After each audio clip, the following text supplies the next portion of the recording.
Shabbat Shalom. I'm going to move down here because I want to walk around. So I'm going to start with a question that I think you should be able to answer. So we'll see. We'll see if you pass the test. So think about what's a typical story. How would you describe a story in Genesis? The reason I ask is we're in the first book of Exodus now. We're closing Genesis for the year. We're going into Exodus. So let's close Genesis properly. Describe or name a story from Genesis. What's a story from the book of Genesis? We don't believe in lightning bolts striking you in the synagogue, so you don't have to be. So the story of creation, okay. What else? Other stories? Adam and Eve, okay, good. Noah, other. Cain and Abel, right? Okay, so now, so let's put those on one category. Now, what's the story from Exodus? Okay, the what? Yeah, we got to move, right? Okay, so the being enslaved in Egypt, moving out of Egypt, getting somewhere, going somewhere, right? Other? Yeah, Ten Commandments, good. So now what's the difference? How would we differentiate a story from Genesis and a story from Exodus? Now this is an SAT question. When we start doing stuff. This is when the Jewish people start doing stuff. In Exodus. Okay, good. So maybe Exodus is the book in which we as a people start doing things. Other people want to answer? That's good. Yeah. Exodus is? 40 years of crisis management. Okay, so good. Exodus is crisis management. So by comparison, what's Genesis then? Crisis starts. Oh, so the crisis starts in Genesis. Good.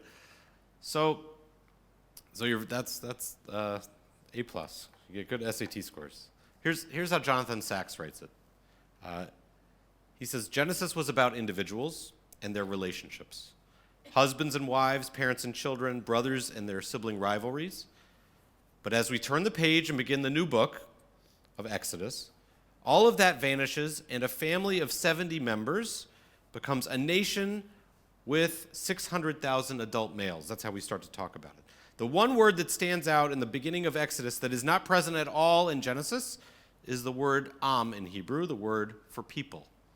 We are no longer the children of Abraham. We are the people of Israel.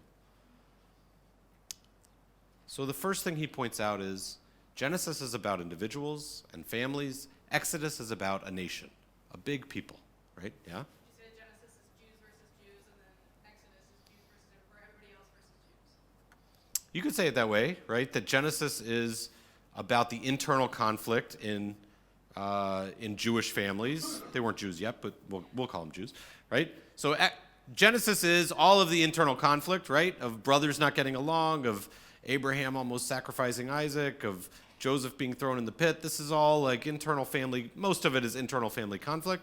We get to Exodus and it's all about us, right? We are enslaved. We need to be free. We got to get through the desert. We have 40 years together. We get the 10 Commandments. So the first part is we go from individuals to a people, like you're saying. The second part he points out is that when we get to Exodus, that we have to understand what's being argued, and that Pharaoh is not portrayed as the embodiment of evil. That this is Sachs's words. He's not Haman. The Exodus narrative is not a simple story of good versus evil. It's a critique of the politics of power, of empires, of hierarchical societies, the division of populations into free human beings and slaves. So two things he tells us about Exodus. One is it's not about individuals, it's about a broad group of people. Second is it's not about good versus evil. He doesn't say this, but I'm going to add it. It's not like we think of the stories of Genesis, right? Genesis is Cain versus Abel. It's Esau and Jacob. Who's the wild, bad one, and who's the good one? And who's favored and who's not? And in these stories of families, there seems to be a good brother and a bad brother. Not maybe entirely, but in some way.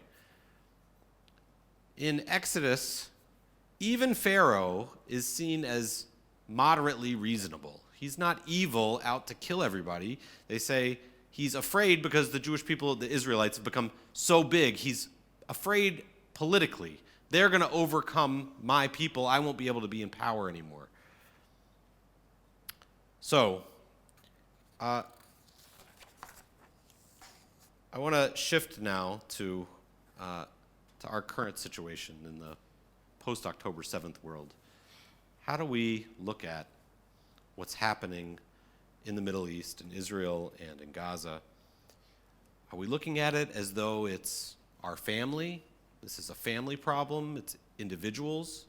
Are we looking at it as a political problem? That this is about a people or peoples, and we need to figure this out like we figured out the book of Exodus. So, a brief a personal story first, which is I pick on my kids a lot in my sermons, as they know. They're well aware. So I'll give them praise also. So Hannah got straight A's on her recent report card. Good job, Hannah. And she's smart enough to negotiate with us and say, well, I should get something for my straight A's. And so she asked, she and I share a love of hockey, so she asked me to take her to a Pittsburgh Penguins game. So Tuesday night, we're driving back from a Pittsburgh Penguins game in which they lost. And we're in the car for the 2 hours or so, and she's starting to fall asleep. And I turn on the news, and the report was a report about all of these recent bomb threats, which we also experienced at our synagogue. And I expected that the report, so I didn't turn it off. I have my daughter sitting there, and I say, well, you know, this is going to be 10 seconds. They're going to say that there has been a series of bomb threats at Jewish institutions across America. Thankfully, nothing happened. And then they'll move on to whatever Taylor Swift did this week. Well, instead, the reporter started on a particular date I don't remember and said there was a bomb threat in such and such synagogue in such and such city. Later that day, there was also a bomb threat in another city, and went on for a good 8 to 10 minutes. I kept thinking that it was going to end, but she simply reported every single incident intentionally to make a point. She was talking in a Genesis-type way. She wanted us to know. She named the synagogues. Sometimes she named the rabbis. I'm cringing here as my daughter was, I'm not sure if she's listening. But it wasn't the report I thought it was going to be. It wasn't an Exodus-type report that would say there were 200 synagogues that were threatened, and this is a terrible thing, and anti-Semitism is bad, and let's move on to the next story. It was, let's talk about the individuals who were affected. And in some cases, they even, of course, had clips of people that they had interviewed. It was all about the personal. I got home from our vacation. I opened as many of you I know have read, there was an article on the front page of the New York Times this week. In some ways, an article that we've been asking to be written. It's perhaps far too late in the news cycle of October 7th. It was a very graphic. If you have the stomach for it, you should read it. And it's and thankfully they put it on the cover. But it's all about the violent sexual abuse that happened on October 7th. And it goes into great detail. I share these two stories because when you hear these stories, you cannot help but be bothered by them. I imagine anybody, no matter what you think about Israel or Palestine, or these are human beings that are in these stories, and you cannot help but have a gut-wrenching feeling of the suffering that they went through, because these stories are told the way Genesis tells stories. They share names, they share faces, they share specifics. When we think about Abraham holding the knife over Isaac, we hate Abraham in that moment, because these are two people, a father and a son, and we look at them and we say, that's us. I can see myself in that. Just like in the news report of these women that were terribly abused and raped, the way that it describes it makes us think of the women in our own lives. That's exactly, it was written in that way, and that's why that reporter went on for 10 minutes naming all the synagogues and naming all the small towns, was because she wanted us to realize that I might live in Fair Lawn, Ohio, but there's a town just like mine in some other state that also had a bomb threat, right? She wants to make it personal. So, on the one hand, we've been waiting for some of these types of articles to come out. And we should be grateful that they finally have, and that there is a way of sharing how personal this has felt to us, perhaps, from the moment that October 7th began, that it wasn't just 1,200 people who were killed, it was individuals who we felt connected to, much like I felt connected to my new friend Jason when he opened the door. But on the other hand, what happened on October 7th isn't just a Genesis problem. It's not just about the individuals who were hurt. It's not just about good versus evil. And in fact, I think we make a big mistake if we try to frame it as this good versus evil problem. The anti-Semitism we face here in America, the conflict between Israel and Palestinians, the issues of the settlements, the threat from Hezbollah, the problems with Iran, these are not eternal fights between brothers, or at least I don't think we should frame them that way. They're political problems. They're Exodus-type issues, because the problems in Genesis, the reason we connect with the issues in Genesis is because those are eternal problems. They never go away. Sibling rivalry still happens as deeply as it did 4,000 years ago. But the problems of Exodus, we believe, can be solved. We don't have to live in slavery anymore. That's a problem that's much bigger, but it's solvable. So if we believe that it's good versus evil, and that it's brothers fighting each other, and there's no way to solve it until this eventually somebody decides to lay down their weapons because they're just tired of fighting, we're talking like Genesis, and I think it won't end. But if we approach it like Exodus, then we believe there's a solution. We believe there's something we can do about it. So here's the second part about what's different about Exodus. It's not about good versus evil, it's about justice. Another biblical scholar points out that the Torah uses a particular technique to connect one story in the text in the Torah to another. It's called a resumptive repetition. It's a good academic word. He defines it this way. It's when resumptive repetition is when, after an interruption in the story, a phrase that was used in the previous part of the story is repeated. Here's how I describe it. I imagine we have all binge-watched shows on Netflix. You go to the next episode, and it says, do you want to watch the recap of the previous episode? The 20 seconds that reminds you what you just watched?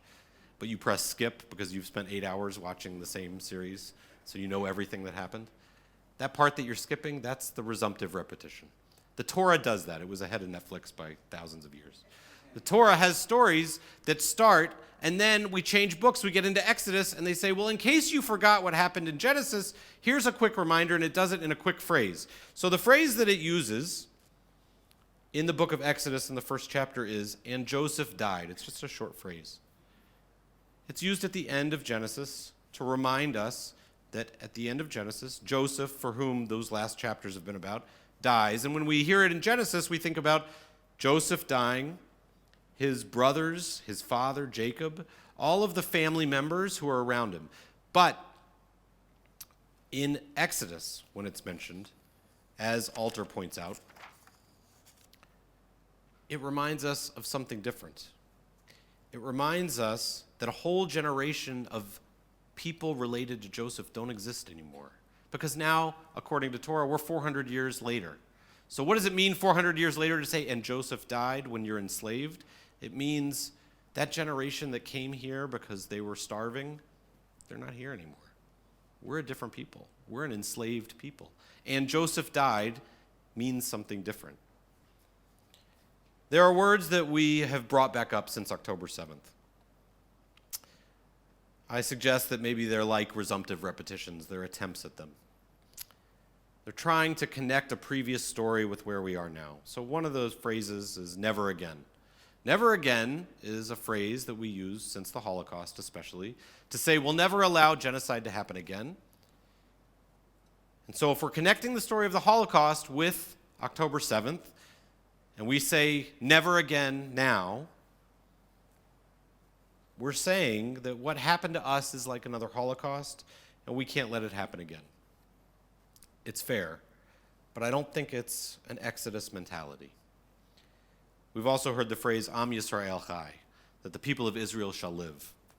It's a rallying cry, a sense that we are strong even when we feel weak.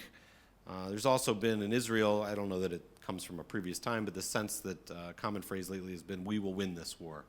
This idea that we will not lose. Am Yisrael Chai, we are strong, we live, we will survive. It connects us all the way back, much further than the Holocaust, to a time in which we have been the underdog and we've come back, like the story of David and Goliath. Am Yisrael Chai, even when you think we've been kicked down, we will stand back up.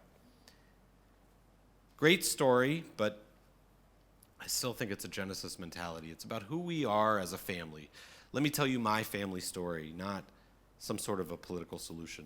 By the way, I think we hear this from the other side. From the river to the sea, as much as we don't like it, I think it's a phrase that those who come from a Palestinian background, it ties their history into the present. We hear free Palestine, same thing. But none of those, to me, give a solution. So what's my resumptive repetition?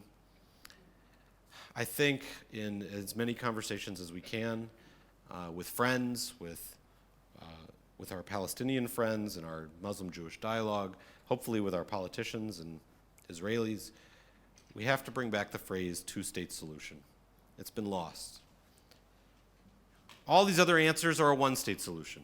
From the river to the sea is a one-state solution. Am Yisrael Chai, the Israeli people, will live no matter what, is a one-state solution. It gives no political answer to what's happening. So as much as I can, when we talk now about October 7th and what we want for the future, I try to bring up the idea that we have to bring a two-state solution concept back. There are many people, it died a little bit before October 7th. It was not a strategy for the last 5 years or so. That's a whole other sermon, in which people said it won't be a two-state solution anymore. But now in a post-October 7th world, if we take an Exodus mentality and we say this is a solvable problem, then we have to talk about a solution to it. And a two-state solution, that's a part of our previous story. It's a phrase that we can bring back into our current story. And it's a phrase that means something different on October 8th than it did on October 6th.